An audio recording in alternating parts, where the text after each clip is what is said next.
Hi, Jeffrey here. In this video I'm making a drawing of MrBeast. This drawing was tricky for several reasons.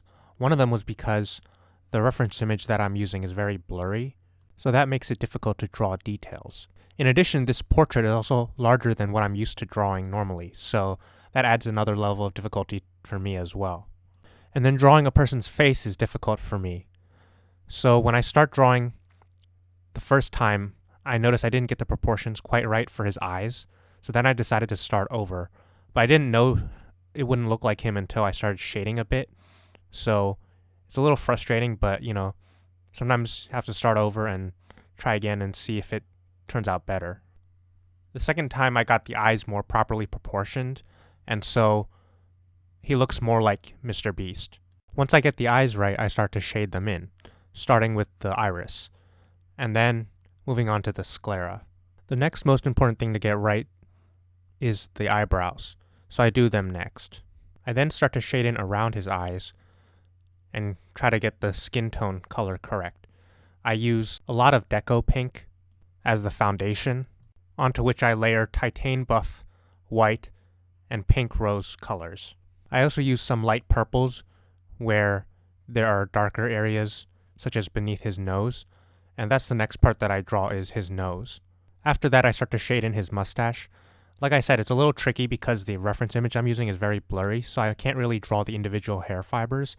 So I'm kind of just drawing like the shading of the color and drawing the mustache as kind of patches of color. Next, I draw his teeth, and then after that I draw his hair below his teeth, and then start to draw his beard. Again, the beard is kind of blurry in the reference image, but there are places where I can see the individual hair fibers, so I try to draw them when I can. Next, I shade in around his cheeks, and as I mentioned before, the order in which I'm drawing these elements is in order of importance of how it'll make the drawing look like him. So next I color in his forehead, and there are some clumps of hair that overlap with the forehead area that aren't completely covered by his hair, so those areas are a little tricky to draw and make look right. And then I start to shade in the hair on the top of his head. Now this hair is also kind of the hair moves in different directions, so it's a little tricky to shade in, but I just look at the reference image, look at my drawing, slowly compare the colors and compare the direction of the hair fibers, and then slowly shade in from light to dark if it makes sense to do that, or sometimes I start from dark to light if it makes more sense, because there are some areas of the hair that are more, I would call landmarks, or areas that are distinguishable from the rest, and that makes it easier to keep track of where you are when you're drawing the hair. Then I shade in his neck, which is pretty straightforward. I just shade in darker where his chin casts a shadow on his neck, and other than that, I use the same colors I used to shade in his face.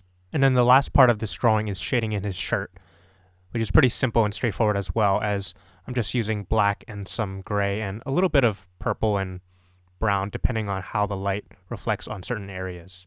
And then I have completed this drawing, so of course I write my signature and the date in which I completed it. And then here's just a quick video panning through this drawing. I hope you enjoyed this commentary.